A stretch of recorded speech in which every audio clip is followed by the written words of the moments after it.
और आज है हमारी यात्रा का तीसरा दिन। बहुत ही आनंद में हमारी यात्रा चल रही है, बहुत ही प्यारी, बहुत सुंदर। और प्रभु बस यूं ही कृपा बनाए रखें और हमारी सबकी यात्रा पूर्ण हो। तो अब हम आए हैं हम लोग नारद कुंड की यात्रा पे। तीसरा दिन हमारी यहीं से शुरू होगी यात्रा, तो चलें। बिल्कुल, नारद कुंड के लिए अब हम लोग चलते हैं। जय श्री राधे राधे राधे। तो सभी हैं कृष्णा कृष्णा राधे। ये है नारायण कुंड के दर्शन आपको कराती हूँ। तो शायद आपके दर्शन कराने से कुछ पुण्य मिल जाए। प्रभु भक्ति है जैसे की जाए। तो ये नारायण कुंड है। ब्रिज में बहुत ही कुंड है, अलग अलग कुंडों के मैं आप लोगों को दर्शन करा रही हूँ यहाँ पे। पारस की बल है, पांच नहीं कह रहा मैं, पारस कह रहा भैया। और वहाँ नारद जी का मंदिर है, सभी दर्शन करें, परिक्रमा कर लो। नारद कुंड है। नारद जी ने यहाँ पे बैठ के तपस्या करी थी भगवान जी की।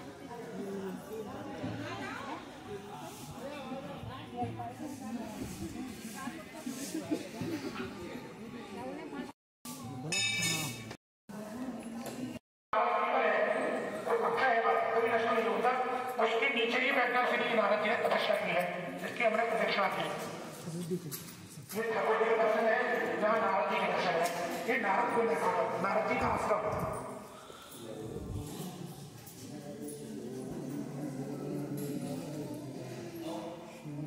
बड़े प्यारे दर्शन दिए हैं। तो नारद कुंड पता नहीं। तो नारद कुंड की हम लोग कर गए परिक्रमा। गुरुजी ने अभी अभी बताया, जिन्होंने नारद की भक्ति पाली उन्हें प्रभु को पा लिया। बहुत ही प्यारे और अद्भुत नज़ारे हैं। नज़ारे भी नहीं कहूँगे, सुंदर दृश्य है। और कृपया हर चीज़ को आपकी वो मैं यहाँ पे बताती चलूँगी, जिससे हर एक जो जगह है वो कवर होती चलें। जब ब्रिज 84 में शायद आप कभी आएँ तो आपको इससे, मेरी वीडियो से आपको कुछ हेल्प मिले, कि जिससे आप ब्रिज की हर एक स्थान पर जा सकें। तो चलो करते हैं नारद कुंड की परिक्रमा।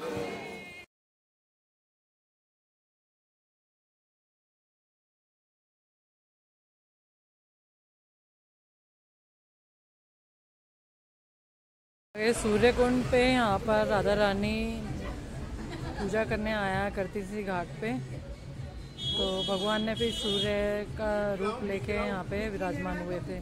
तो यह है सूर्य कुंड।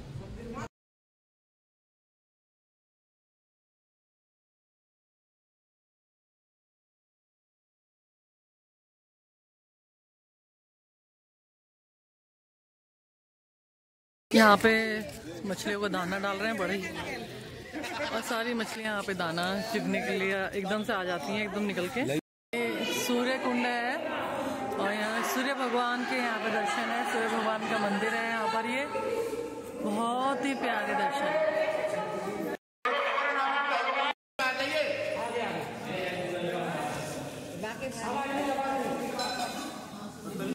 राधा कुंड में आना है, राधा कुंड में आसमन करना। आसमन करने के बाद राधा रानी चल जाता सीधा कुसुम सरोवर। कुसुम सरोवर का नाम था कुसुम वाटिका। वहां से फूल चयन करके फिर राधा कुंड में आना है। राधा कुंड में आके राधा रानी माता लोग को जो 16 श्रृंगार होता है, वो 16 श्रृंगार खरीद करके राख्य वृंदावन जाना है। वृंदावन जाके जमुना किनारे में एक जगह होके कभी जमुना में पासा खेलना, जल क्रिया करना करते। सूर्य पूजा का टाइम हो गया, 12 बजे के बाद सूर्य पूजा होता नहीं। तो कृष्ण मतलब सूर्य पूजा का टाइम हो गया, चलो राधा रानी राधा कुंड चल जाए। कृष्ण यहाँ आ गया। राधा रानी इसलिए राधा कुंड में गया कि सूर्य पूजा करने के लिए माता लोग को जो 16 श्रृंगार होता है, वो 16 श्रृंगार फल फूल मिठाई लेके सीधा यहाँ आ गया। और उसी दिन राधा रानी का सांस और ननद चल पड़े। जो हमारा वो सूर्य पूजा करने के लिए कहा जाता है, हम थोड़ा देख के आओ। जब नजदीक आ गया तब राधा रानी का सबके प्रियो पक्षी थे, तू तो बोल बड़े राधे, आपको तो सास और ननद आ रहा है। कहाँ बोलता है, देखो आ रहा है। तो राधा रानी अपनी जोग माया माध्यम में देखे सास और ननद आ रहा है। यहाँ कोई मंदिर नहीं था, विग्रह नहीं था। तब राधा रानी बोला, प्रभु या तो कोई मंदिर विग्रह ने मैं कैसे सास और ननद को जवाब दूं। तब भगवान ने ये नारायण रूप प्रकट किया। नारायण ने प्रकट जब किया तो बोलते राधा रानी बोलते मैं तो सूर्य पूजा करने के लिए आया, सूर्य पूजा तो कुछ नहीं है। तब भगवान देखे एक साइड में चंद्रमा है और एक साइड में सूर्य है, मास का निशान नारायण है, सूर्य नारायण रूप में प्रकट किया। जब प्रकट किया भगवान को राधा रानी का सामने नहीं है, कौन पूजा कराएगा? तब भगवान कुंजरा नाम करके एक गांव है, वो गांव में भगवान शायद बटू ब्राह्मण रूप में प्रकट किया या मधुमंगल गैया चढ़ाते मधुमंगल को बुलाया, मधुमंगल की ऐसे बटू ब्राह्मण को लेके आया और बटू ब्राह्मण आके राधा रानी को तीसरी जगह में सूर्य पूजा कराया। और ये मूर्ति देख रहा है ना, ये मूर्ति ये तालाब से मिला। कैसे मिला? जब मुसलमान का राजत्व थे, वृंदावन में जितने बड़े बड़े मंदिर थे सब मंदिर को तोड़ दिया, पुजारी जल मार के पेड़ पौधा जो पाता था उसमें ढाक दिया था, धीरे धीरे भराट हो गया, धूल मिट्टी हो गया। एक बाबा था बरसना में, उन्हीं को सपने दिया था जो मिट्टी को मैं मिट्टी का नीचे में हूँ, मेरे को उठोगे तुम शिवा पूजा करना। तब तो बाबा आया, मिट्टी खनन खुदाई किया, खुदाई करने के बाद ये जो मूर्ति देख रहा है ये मूर्ति एक कुंडी से मिला। तब से हमारा गौड़ी वैष्णव परंपरा है, सूर्य नारायण शिवा पूजा होता है। बोलो सूर्य नारायण भगवान की।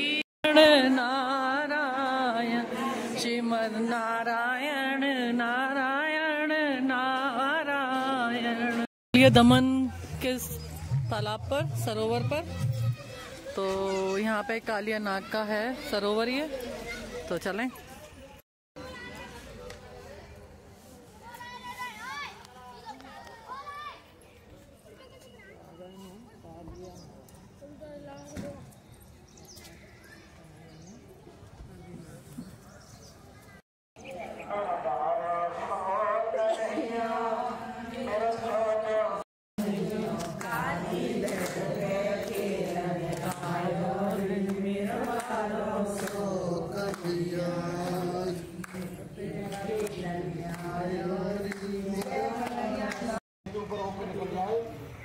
उसके प्रभाव से वो मूर्छित होकर यमुना जल में गिर जाता है, तो यमुना जल मुंह में जाता कि एक क्षण में प्राण निकल जाते थे, ऐसा बताया गया है।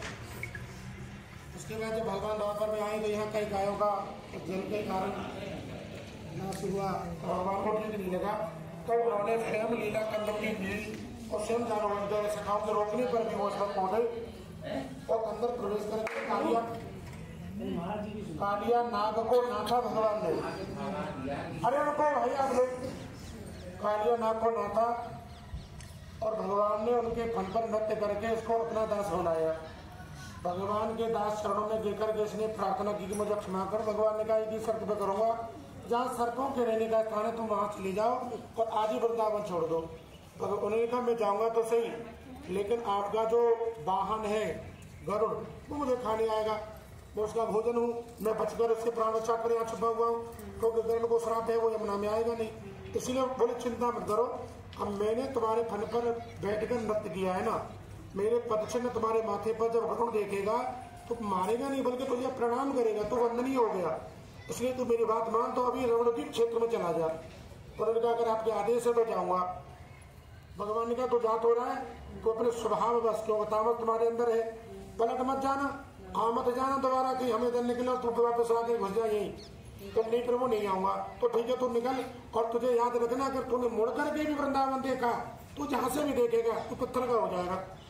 डर के मारे वहां से चलाया, अभी 7-8 किलोमीटर यहाँ तक ही आया था। उसने देखा वैसे कह रहे मजाक कर रहे सच में गलती से उसने मुड़कर देख लिया, यही पत्थर का बन गया। ऐसे विद्वानों का भाव है, आज भी ये वृंदावन की ओर ही देख रहा है। तो आज ये हकीकत है, पत्थर का बनकर खड़ा हुआ है। कि यहाँ पर वो अगासुर की गुफा है सामने वो दिखाई दे रही है ना, तो अगासुर का भगवान वध किया और ये वही कुंड है जय कुंड, जिसको मारकर भगवान ने उस पर विजय प्राप्त की थी। ये सर्पों के अनेक यहाँ पर स्थान बिना आज भी है, तो यहाँ सर्प निवास करते हैं। तो ये उनका दर्शन है कालिया नाग का, तो उसको आप देखें और जो भी निशावर करें तो वहाँ पंडित जी यहाँ बैठे हैं और आप सेवा करें तो प्रदक्षिणा करें। से गाय बाल बछड़ा चलाने गए थे ना, तो बाद में पता चला रही तो भगवान मैंने क्या कर दिया, तो आए 4 मुंह वाले ब्रह्मा जी ने आकर के 4 मुंहों से 40 श्लोक बोले, फिर भी भगवान ने उन्हें क्षमा नहीं किया था। तो जहाँ पर ब्रह्मा जी ने बैठकर क्षमा मांगी है वो चौमुहा है। धरती पर 2 ही ब्रह्मा जी के मंदिर है, या तो पुष्कर में और दूसरा हमारे ब्रजमंडल में। तो वो चौमुहा वो भी हमारा पुष्कर ही है, ब्रह्म सरोवर वहाँ है, तो हम लोग चलेंगे अभी, अगला हमें वही दर्शन होगा। तो अभी आप करें दर्शन। भगवान ने की क्षण नारायण नारायण नारायण। ये दमन के तालाब पर सरोवर पर,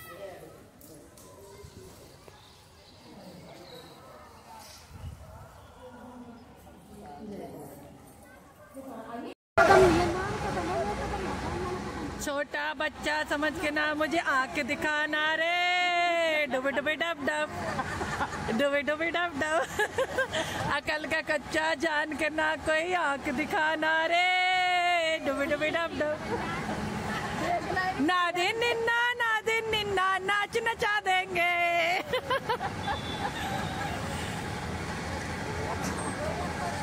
बना रही है ना। हाँ, और आए हैं ब्रह्मा जी के मंदिर के दर्शन करने। एक पूरी विश्व में दो ही मंदिर हैं, दो ही जगह ब्रह्मा जी के, एक तो पुष्कर में और दूसरा है वृंदावन में।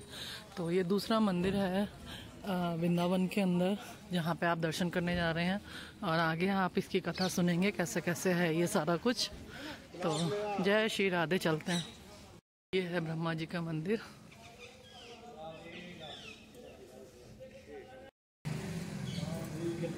जो ब्रह्म सरोवर से प्रकट हुए थे। देखिए 5 से ब्रह्मा जी के कितने? 5 से पूर्णमासी कितना? से 2 3 और ये 4, ये 5वां सिर है जिसे शंकर जी ने काटा था। केतकी की फूल ने गवाही दे दी थी ना।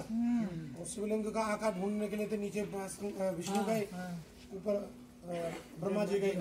तो वो भगवान शंकर ने जो काटा था, इसको अगर पानी से भरेंगे तो कभी नहीं भर सकते आप। 11 किलो दूर से भर जाता है।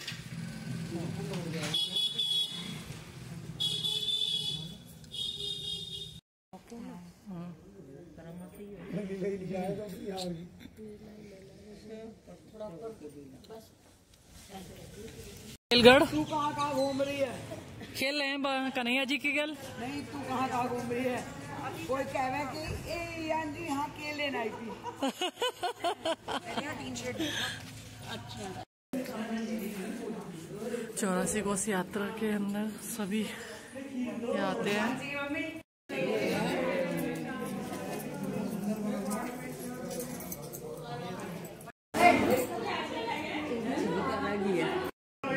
मेरा गोल गोल ऐचा दाऊ जी की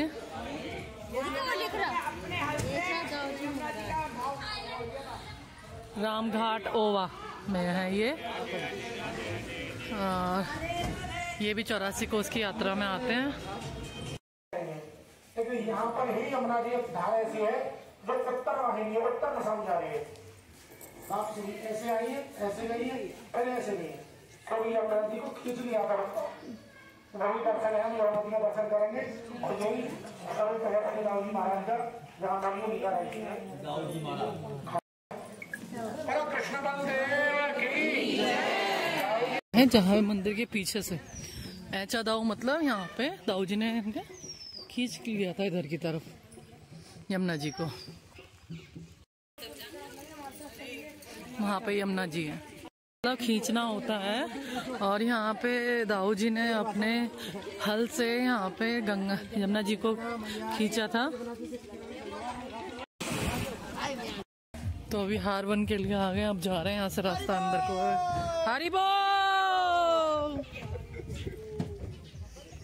यहाँ पे ये है, यहाँ पे गाय होती हैं। अगर किसी भी गाय के लिए मैंने यहाँ से अगर बोल दिया ना राधे, तो सारी गायें पूरी खिंच के आ जाती है। इसलिए इनमें यहाँ पे ये तार वगैरह लगाए हुए हैं कि कोई कहीं राधे बोल दे तो सारी गायें इकट्ठी हो जाती हैं सारी घूम के। तो कितनी अजब मतलब इतनी प्यारी लीला है प्रभु की कि प्रभु के नाम से ही दौड़ी चली आती हैं। तो चले, यहाँ सारी गाय हैं।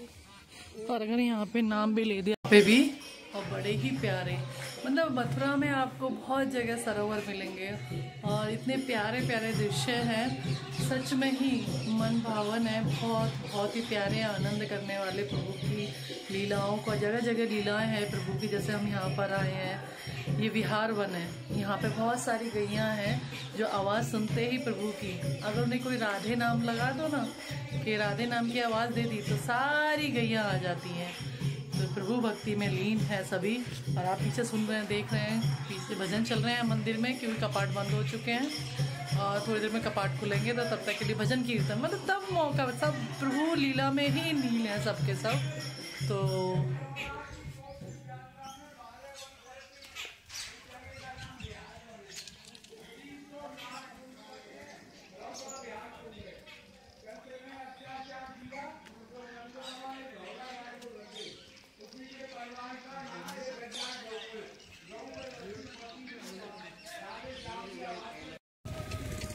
ये हमारी रुक गई है गाड़ी, यहाँ पर गड्ढा था, जेसीबी चल रही है तो गाड़ी रुक गई थी, तो मैंने यहाँ पे एक वीडियो बना ली। यहीं पे मैंने गाना बंद कर दिया, नहीं तो कॉपीराइट लग जाएगा। कॉपीराइट बहुत ज़्यादा लगता है, पहले तो पता नहीं था कैसे कैसे होता है, समझ में नहीं आता, मुझे ज़्यादा इतनी जानकारी नहीं है, तो इसलिए वीडियो कर दी बंद यहाँ पे।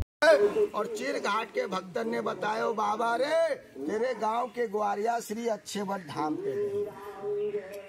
जब यहाँ अच्छे भट्ट पे आए तो 20 ग्वारिया तो यहाँ छाव में खेल रहे थे और लाला स्वयं यहाँ अच्छे भट्ट के ऊपर में बैठ के बंसी बजाए रहे थे। नंद बाबा ने अपने चारों सेवकन को आज्ञा दियो या गाछ को चारों तरफ से घेर लो या करिया उतर के कहूँ भाग ना पावे। चारों सेवकन ने घेर लियो और बड़े प्रेम से बोलो लाला रे नीचे को तो आ। लाला ने ऊपर बैठे बैठे मना कर दियो। नंद बाबा ने बोलो अरे लल्ला मेरो उम्र देख, मैं कितो बूढ़ो हो गो, मैं ऊपर को ना पाऊंगा, नीचे को तो आ। लाला ने फिर मना कर दियो मैं ना आऊंगा। सुदामा जी ने बोलो बाबा रे तेरो छोरा ऐसे ना फंसेगो, या को फसावे ताए कछु दूसरो जतन करनो पड़ेगो। नंद बाबा ने अपने झोला से माखन मिश्री को दोना निकालो। अब माखन मिश्री के इतने बड़े लोभी थे हमारे लल्ला कि माखन मिश्री देखते हुए भूल गए कि बाबा मोह कूट में आए। माखन मिश्री के लोभ में नीचे उतर गए। नंद बाबा ने उनको हाथ पकड़ के उनके मुंह को फाड़ के अपने शालिग्राम भगवान को बाहर निकाला। अशुद्ध समझ के उनको जमुना जी में स्नान करा के जैसे नंदग्राम ले जावे लगे तो वो पत्थर के शालिग्राम भगवान बोल पड़े कि हे नंदराज तूने मेरो 65,000 वर्षन से पूजा कियो, मेरी आज्ञा की मोह आई जगह पधराए दे। नंद बाबा ने उनको आज्ञा मान के यमुना जी में स्नान करा के आई जगह पधराए दी। देवकी वसुदेव नंद यशोदा और विशाखा जी के पति ने और पूरे वृंदावन वासियों ने उनको प्यार पकड़ के निवेदन किया कि लल्ला रे 14 साल की उम्र में 24 अवतार में से एक लाला को ही अवतार हुए हैं कि जो एक इंसान वाली आयु जी के गए हैं। जैसे हम कलयुग के इंसान आयु जीते 100 साल 125 साल 115 साल, वैसे लाला भी हमारे मात्र 125 साल ही जी के गए हैं। और 125 साल के आयु में मात्र वो 14 साल के आयु तक इस ब्रिज भूमि में रहे। और जब 14 साल के आयु में इस ब्रिज भूमि को त्याग के गुजरात द्वारकाधीश जाने लगे तो उनके चारों माँ बाप और विशाखा जी के पति पूरे वृंदावन वासी उनका पैर पकड़ के रोने लगे कि लाला रे अब तो तू ब्रिज को छोड़ के जा रो है, दोबारा तेरो या पापी शरीर से दर्शन होगो ना होगो, मगर जावे से पहले ऐसो कर लल्ला तू मोह 33 करोड़ देवी देवतन को दर्शन करा दे और चारों धाम को यात्रा करा दे। लल्ला ने बोला मैयारी तेरे पीछे पीछे पूरे ब्रिजवासी चल देवेंगे और मैं ना चाहता हूँ कि मेरे ब्रिजवासियों को ब्रिज छोड़ के कहूँ और जानो पड़े, क्योंकि पहले समय के इंसान पग यात्रा करते थे, तीर्थ करने जाते थे। आज की तरह जैसे 4 व्हीलर 3 व्हीलर हवाई जहाज ट्रेन का साधन है, और उस समय में 6 व्हीलर का साधन था जो चारा और पानी से चलता था, बैलगाड़ी। और बैल सिर्फ चारा खाती थी, पानी पीते थे। अब पूरे ब्रिज भूमि में 3 ही बैलगाड़ी था। एक अक्रूर जी के पास में था, एक नंद बाबा के पास में था, एक मनसुखा जी के पिता के पास में था। लाला ने 33 करोड़ देवी देवता को इसी जगह बुलाया, अपने चारों माता पिता को इसी चरण चिन्ह के नीचे में बैठ के दर्शन कराया। कंस की बहन देवकी ने कंस के जीजा वसुदेव ने ये सवाल कर दिया, लल्ला रे ये बता तो एक को बचावे के चक्कर में हमने तेरे 7 भाइयन को तेरे मामा के हाथ से बलि चढ़वा दियो, मगर तोए बचा लियो। अतोए बचावे के बाद तूने मुंह पे ध्यान ना दियो, तूने पूरे ब्रिजवासियन पे ध्यान दियो। जब से तू ब्रिज में पधारो है तूने पूरे ब्रिज के राक्षसन को वध कर दियो, दूध पीबे की उम्र से बड़े बड़े राक्षसन को मार दियो। अभी तक मैं तो तेरी जन्म देवे वाली माई हूँ, ये तेरो जन्मदाता पिता है। यो बता लल्ला रे तू अपने मामा के जेल से छुड़ावे में मोह 14 साल को समय क्यों लगा दी? लाला ने उत्तर दियो, मैयारी तू याद कर, अगले जन्म में जब तू केकई थी और मैं राम थो, तूने मेरे काजे 14 साल को वनवास मांगो थो, और जैसे तूने मेरे काजे 14 साल को वनवास मांगो है, वैसे तेरे कर्मन को दंड तेरे भाई के जेल में रह के तो एक 14 साल को कारावास भुगतने पड़े। देवकी ने बोलो, लल्ला रे ये तो मेरे कर्मन को दंड है, यो बता कि यशोदा तो बाझन थी, वहाँ को माँ सुख कैसे मिलो, नंदराज को पिता सुख कैसे मिलो। लाला ने उत्तर दियो, मैयारी नंदराज को और नहीं, मेरे पिता राजा दशरथ है, जो कि अयोध्या छोड़ते ही मेरे उन्होंने अपने देश से प्राण छोड़ दिए थे, और यशोदा कोई और नहीं, मेरी माँ कौशल्या है। आपको अच्छे बट भगवान के 4 परिक्रमा लगाने पड़ते हैं। 4 परिक्रमा का ही क्यों नियम है, आखिरी वर्ड बोलने जा रहा हूँ, और यही वर्ड आपके काम का। भाई तक तो कथा कह रहा था, अब आपके जीवन के काम की वस्तु बता रहा हूँ। हमें आपको 4 परिक्रमा श्री अच्छे बट भगवान के लगाने पड़ते हैं। 4 ही का क्यों नियम है? 4 का इसलिए नियम है, हर एक मंदिर का 3 से 7 लगाना पड़ता है, मगर इस अच्छे बट का 4 ही का नियम क्यों है? क्योंकि माँ आप में से बहुत सी माताएं ऐसी दिख रही हैं कि 2, 4, 10 साल के बाद आप लोग 4 पाई पकड़ लेंगे, इसमें कोई संदेह नहीं। और हो सकता है कि आप लोग बुढ़ारी के वजह से ये सोच के आई हो कि दोबारा हम परिक्रमा लगा पाए ना लगा पाए। हमारा जो आत्मा कह रहा, आप में से 40% माताएं ऐसी होंगी कि यही दिमाग में सोच के आई होंगी कि इस शरीर से हम दोबारा कुछ कर पाए, तीर्थ कर पाए, नहीं कर पाए, चलो एक बार परिक्रमा लगाए।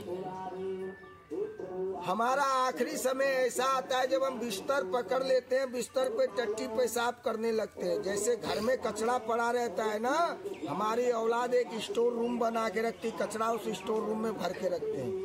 वैसे ही करोड़ों के घर मकान में हमारे चारपाई को, तखत को लेके कोने में फेंक देते हैं कचरा समझ के।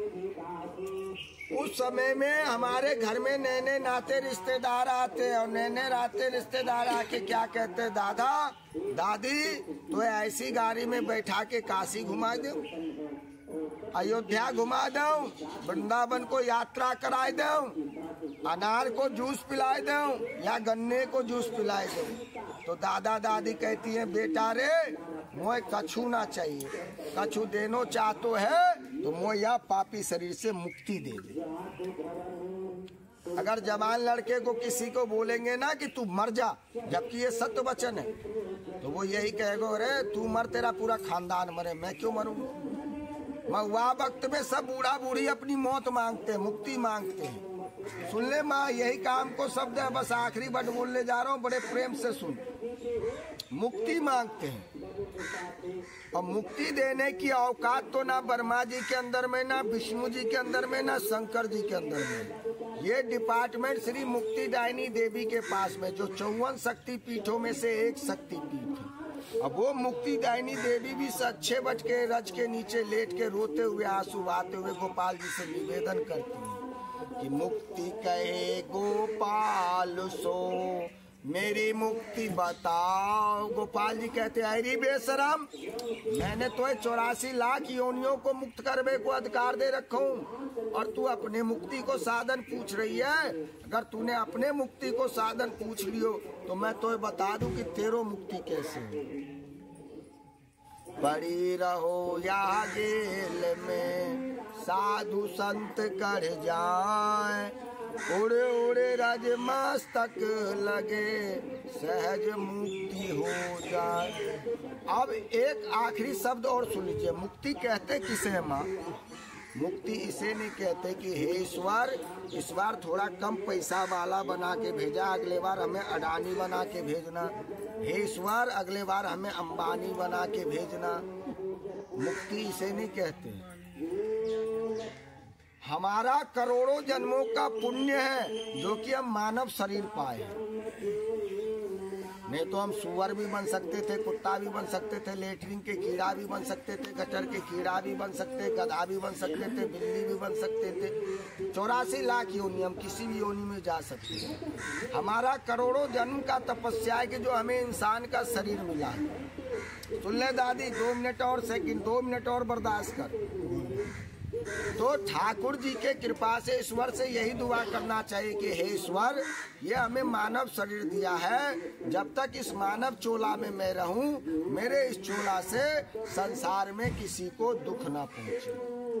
और जब तक मैं जीवित रहूं, जब 14 साल के आयु में इस ब्रिज भूमि को त्याग के गुजरात द्वारकाधीश जाने लगे, तो उनके चारों माँ बाप और विशाखा जी के पति पूरे वृंदावन वासी उनका पैर पकड़ के रोने लगे कि लाला रे, अब तो तू ब्रिज को छोड़ के जा रो है, दोबारा तेरो या पापी शरीर से दर्शन होगो ना होगो, मगर जावे से पहले ऐसो कर लल्ला, तू मोह 33 करोड़ देवी देवतन को दर्शन करा दे और चारों धाम को यात्रा करा दे। लल्ला ने बोला, मैयारी तेरे पीछे पीछे पूरे ब्रिजवासी चल देवेंगे, और मैं ना चाहता हूँ कि मेरे ब्रिजवासियों को ब्रिज छोड़ के कहूँ और जानो पड़े, क्योंकि पहले समय के इंसान पग यात्रा करते थे, तीर्थ करने जाते थे। आज की तरह जैसे 4 व्हीलर, 3 व्हीलर, हवाई जहाज, ट्रेन का साधन है, और उस समय में 6 व्हीलर का साधन था जो चारा और पानी से चलता था, बैलगाड़ी। और बैल सिर्फ चारा खाती थी, पानी पीते थे। अब पूरे ब्रिज भूमि में 3 ही बैलगाड़ी था। एक अक्रूर जी के पास में था, एक नंद बाबा के पास में था, एक मनसुखा जी के पिता के पास में था। लाला ने 33 करोड़ देवी देवता को इसी जगह बुलाया, अपने चारों माता पिता को इसी चरण चिन्ह के नीचे में बैठ के दर्शन कराया। कंस की बहन देवकी ने, कंस के जीजा वसुदेव ने ये सवाल कर दिया, लल्ला रे ये बता, तो एक को बचावे के चक्कर में हमने तेरे 7 भाइयन को तेरे मामा के हाथ से बलि चढ़वा दियो, मगर तोए बचा लियो, और तोए बचावे के बाद तूने मुँह पे ध्यान ना दियो, तूने पूरे ब्रिजवासियन पे ध्यान दियो। जब से तू ब्रिज में पधारो है, तूने पूरे ब्रिज के राक्षसन को वध कर दियो, दूध पीबे की उम्र से बड़े बड़े राक्षसन को मार दियो अभी तक। मैं तो तेरी जन्म देवे वाली माई हूँ, ये तेरो जन्मदाता पिता है। यो बता लल्ला रे, तू अपने मामा के जेल से छुड़ावे में मोह 14 साल को समय क्यों लगा दी? लाला ने उत्तर दियो, मैयारी तू याद कर, अगले जन्म में जब तू केकई थी और मैं राम थो, तूने मेरे काजे 14 साल को वनवास मांगो थो, और जैसे तूने मेरे काजे 14 साल को वनवास मांगो है, वैसे तेरे कर्मन को दंड तेरे भाई के जेल में रह के तो 14 साल को कारावास भुगतने पड़े। देवकी ने बोलो, लल्ला रे ये तो मेरे कर्मन को दंड है। यो बता कि यशोदा तो बाझन थी, वहाँ को माँ सुख कैसे मिलो, नंदराज को पिता सुख कैसे मिलो?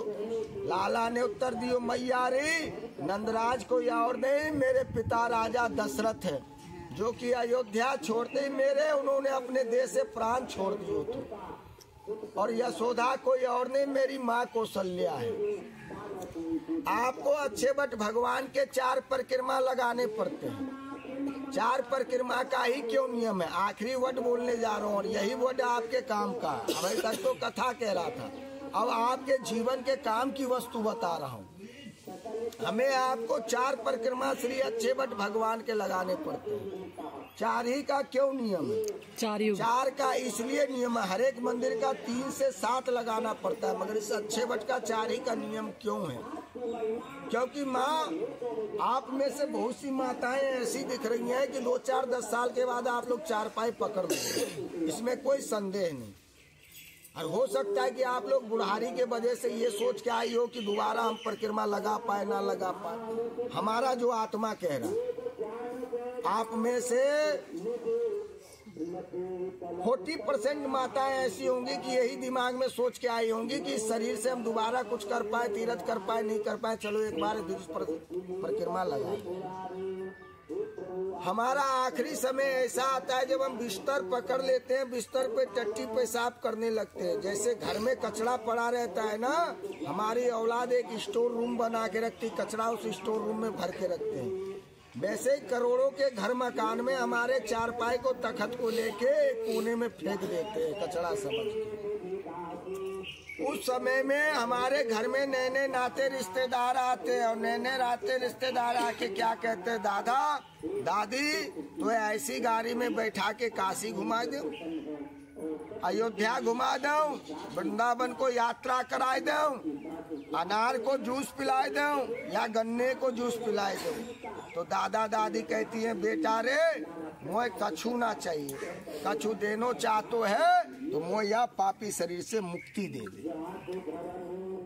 अगर जवान लड़के को किसी को बोलेंगे ना कि तू मर जा, जबकि ये सत्य वचन है, तो वो यही कहेगा, अरे तू मर, तेरा पूरा खानदान मरे, मैं क्यों मरूं। महुआ वक्त में सब बूढ़ा बूढ़ी अपनी मौत मांगते हैं, मुक्ति मांगते हैं।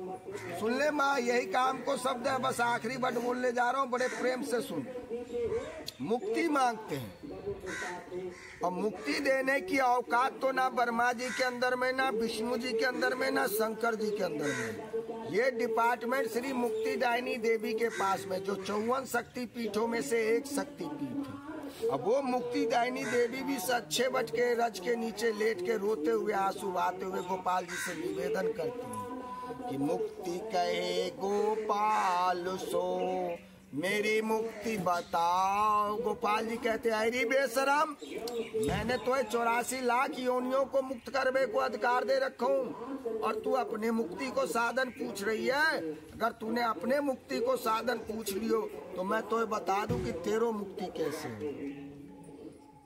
पड़ी रहो या जेल में साधु संत कर जाए, उड़े उड़े राज मस्तक लगे सहज मुक्ति हो जाए। अब एक आखिरी शब्द और सुन लीजिए, मुक्ति कहते किसे है माँ? मुक्ति इसे नहीं कहते कि हे ईश्वर, इस बार थोड़ा कम पैसा वाला बना के भेजा, अगले बार हमें अडानी बना के भेजना। हे ईश्वर, अगले बार हमें अंबानी बना के भेजना। मुक्ति इसे नहीं कहते। हमारा करोड़ों जन्मों का पुण्य है जो कि हम मानव शरीर पाए। नहीं तो हम सुअर भी बन सकते थे, कुत्ता भी बन सकते थे, लेटरिन के कीड़ा भी बन सकते थे, गटर के कीड़ा भी बन सकते, गधा भी बन सकते थे, बिल्ली भी बन सकते थे। 84 लाख योनि, हम किसी भी योनि में जा सकते हैं। हमारा करोड़ों जन्म का तपस्या है कि जो हमें इंसान का शरीर मिला है। सुन ले दादी, 2 मिनट और सेकंड, 2 मिनट और बर्दाश्त कर। तो ठाकुर जी के कृपा से ईश्वर से यही दुआ करना चाहिए कि हे ईश्वर, ये हमें मानव शरीर दिया है, जब तक इस मानव चोला में मैं रहूं, मेरे इस चोला से संसार में किसी को दुख ना पहुंचे, और जब तक मैं जीवित रहूं इस चोला में कोई तकलीफ ना हो। हे ईश्वर, जब मैं ये चोला को त्यागूं, 84 लाख योनियों में जो जन्मने और मरने का जो बंधन है ना, उससे मुझे छुटकारा मिले। इसी को मुक्ति कहते हैं। और इसीलिए हमें अच्छे बट भगवान के 4 परिक्रमा लगाने पड़ते हैं। तो ये है साधु यहाँ के बैठे हुए हैं जो अक्षय वृक्ष की सारी महिमा बता रहे हैं। और उसके बाद में हमने यहीं पे भोजन को पाया अपना दोपहर का, और दोपहर का भोजन पाने के बाद में हम लोग फिर यहाँ से फिर यात्रा पे निकल गए। रोजाना की परिक्रमा यही रूटीन होता है, दोपहर का कहीं ना कहीं हम लोग रुकते हैं, वहीं पे अपना भोजन पाते हैं और तब फिर यात्रा पे निकलते हैं। तो चलिए हमारी परिक्रमा आगे बढ़ती है यहाँ से। ज्ञान दिया था कृष्ण ने उन्हें गोपियों को, आओ बच्चा मैं तुम्हें पीछे पीछे सारी गोपियाँ सारी साथ आ रही हैं। सही बात है। कृष्ण भगवान के प्रति जो माधुर्य भाव है वो सब गोपियों में भरा हुआ है। जय श्री राधे। ये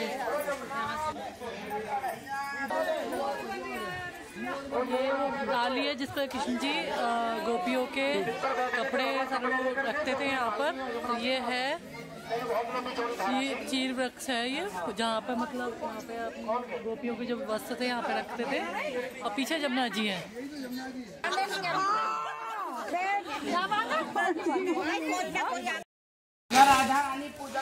जहाँ राधा रानी पूजा करने आया करती थी। आगे जमुना जी आपको दिख रही होगी, और वहाँ आगे कदम का पेड़, और यहाँ पर कात्यायनी जी का मंदिर।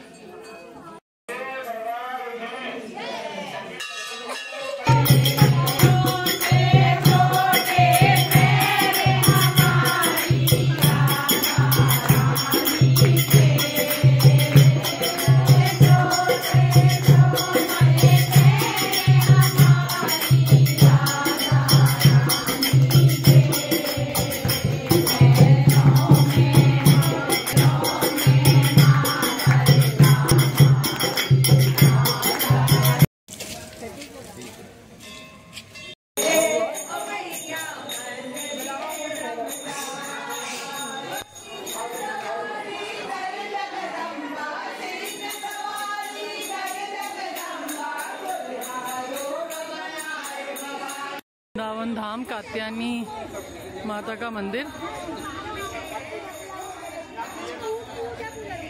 के नीचे खड़े पंडित जी आपको कथा सुनाने बहुत स्वागत है, ध्यानपूर्वक सुनेंगे।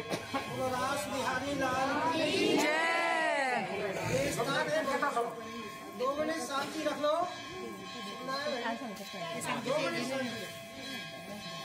यह स्थान का नाम है बंशी बट। यहाँ भगवान नित्य बंशी बजा। आश्विन के महीना की जो पूर्णिमा है जाके बोले हैं शरद पूर्णिमा। शरद पूर्णिमा की रात में प्रभु ने जब बच्चे नीचे खड़े, प्राचीन वृक्ष भगवान के समय आके नीचे खड़े हैं कि ऐसी मधुर बंसी बजाई तो बंसी को सुनो तो सब गोपी यहाँ पे आए। सभी गोपियों की इच्छा भई भगवान तो हर रोज राधा रानी के संग रास की लीला करे हैं, ऐसी कृपा ऐसा भाग्य हमें भी मिले प्रभु, आज आप हमारे संग महाराज की लीला। भगवान ने यहाँ योग माया को आश्रय किया और जितनी गोपी अपने उतने ही रूप बना लिए, सभी के संग एक गोपी एक कृष्ण एक गोपी। ऐसे ही भगवान ने यहाँ पे महाराज की लीला, ऐसी सुंदर अद्भुत लीला भई। वह लीला के दर्शन करने के लिए बंसी को सुनो तो भगवान शंकर यहाँ पे आए। शंकर भगवान को अंदर नहीं आने दियो, कोई पुरुष नहीं आ सके। अरे हम बोल तो रहे भैया, हमारी सुन रहे। शंकर भगवान को अंदर नहीं आने दिया कि कोई पुरुष नहीं आ सकते। पुरुष कौन है? पुरुष तो एक ही है, भगवान श्री।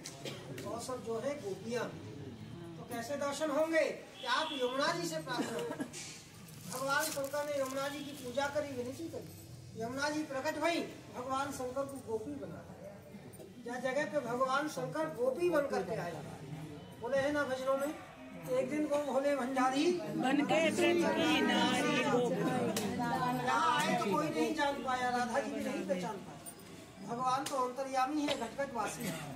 ऐसी बजाई बंसी सुधु बुधु भूली भोले नाम। भगवान जान गए, उनको बोला आइए गोपीश्वर। तभी से वृंदावन में नाम हो गया गोपेश्वर। ये भगवान की लीला के दर्शन। यहाँ छवि की सेवा होती है चित्रपट। बोलते हैं भगवान दो जगह रहते हैं, कहाँ? दूसरा है पचमें।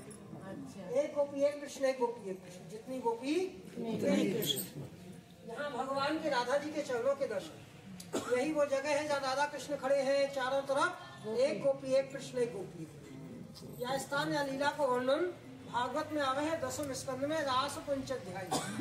श्रीमान रास रसारंभी वंशी वट तते स्थित। भगवान रास करने के लिए आए हैं कहाँ? यमुना के किनारे वंशी। यहाँ भगवान ने वंशी बजाई, भगवान की सबसे प्यारी वस्तु बंसी। आज भी प्रभु बंसी बजा। सूरदास जी को पद है कि मैया मोरी मैंने घोर भय गयन के पाछे मंगन मोए पठायो, चार पहर बंसी बज भटक्यो सांझ पड़े। भगवान बोले हैं 4 पहर में बंसी बजते हूँ। 4 पहर का मतलब हो 12 घंटा। आज भी प्रभु हमें बंसी बजा में, तो भक्त लोग या भगवान को बंसी दे के जाओ, बंसी को दान करें। वंश रक्षा, वंश वृद्धि, भक्ति, मनोकामना पूर्ति के लिए और भगवान को बजावे के लिए बंसी बजते, बंसी छड़ाओ। जाने हैं घर से सोने की चांदी की बना के लाओ, नहीं ला पाए यहीं से बंसी ले ले में जो भी श्रद्धा हो 100-200 की। नाम को तो बोले जो भी इच्छा है प्रार्थना करें, भगवान के चरण है, चरणों पे बंसी चढ़ाओ। प्रभु मेरी बंसी स्वीकार करो, बंसी बजाओ, घर परिवार में आनंद मंगल करो, मेरी कामना पूरी करो। ये भगवान के रास को 5,500 साल पुराना स्थान है बंसी।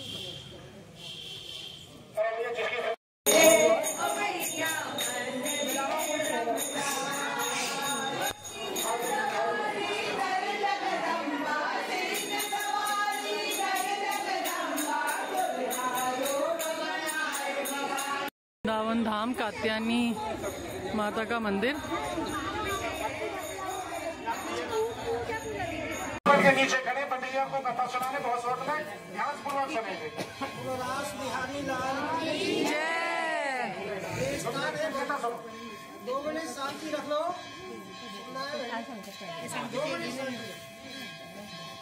यह स्थान का नाम है बंशी बट। यहाँ भगवान नित्य बंशी बजा। आश्विन के महीना की जो पूर्णिमा है जाके बोले हैं शरद पूर्णिमा।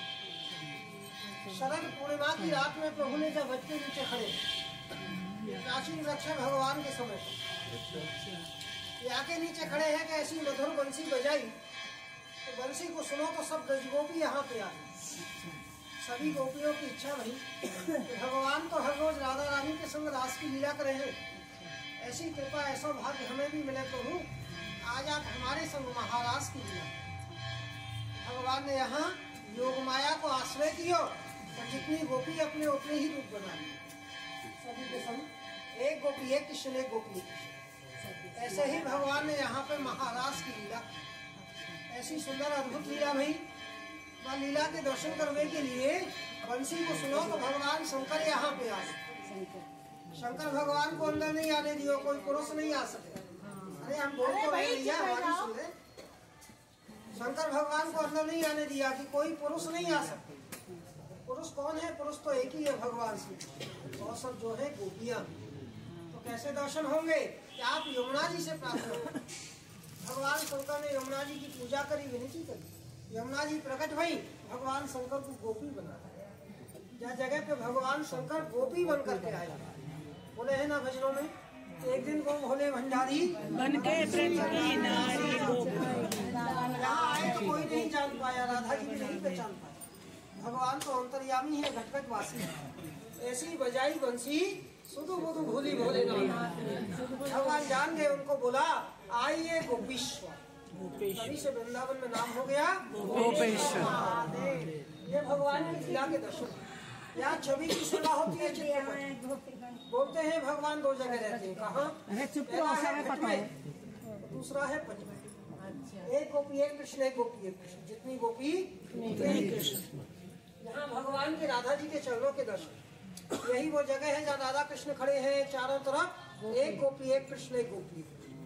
यह स्थान या लीला को वर्णन भागवत में आवे है 10वें स्कंद में रास पंचाध्याय। श्रीमान रास रसारंभी वंशी वट तते स्थित। भगवान रास करने के लिए आए हैं कहाँ? यमुना के किनारे वंशी। यहाँ भगवान ने वंशी बजाई। भगवान की सबसे प्यारी वस्तु बंसी। आज भी प्रभु बंसी बजा। सूरदास जी को पद है कि मैया मोरी मैंने माँ का खाया, भोर भय गई के पाछे मधुबन मोए पठायो, चार पहर बंसी बज भटक्यो, सांझ पड़े। भगवान बोले हैं 4 पहर में बंसी बज पे हूँ। 4 पहर को मतलब हो 12 घंटा। आज भी प्रभु हमें बंसी बजा में, तो भक्त लोग यहाँ भगवान को बंसी दे के जाओ, बंसी को दान करें। वंश रक्षा, वंश वृद्धि, भक्ति, मनोकामना पूर्ति के लिए और भगवान को बजावे के लिए बंसी बज पे बंसी छड़ाओ। जाने हैं घर से सोने की चांदी की बना के लाओ, नहीं ला पाओ में यहीं से बंसी ले ले में जो भी श्रद्धा हो 100-200 की नाम को तो बोले, जो भी इच्छा है प्रार्थना करें। भगवान के चरण है, चरणों पे बंसी चढ़ाओ। प्रभु मेरी बंसी स्वीकार करो, बंसी बजाओ, घर परिवार में आनंद मंगल करो, मेरी कामना पूरी करो। ये भगवान के रास को 5,500 साल पुराना स्थान है। तो आज की परिक्रमा यहीं पे खत्म होती है हमारी, और कल फिर से हमारी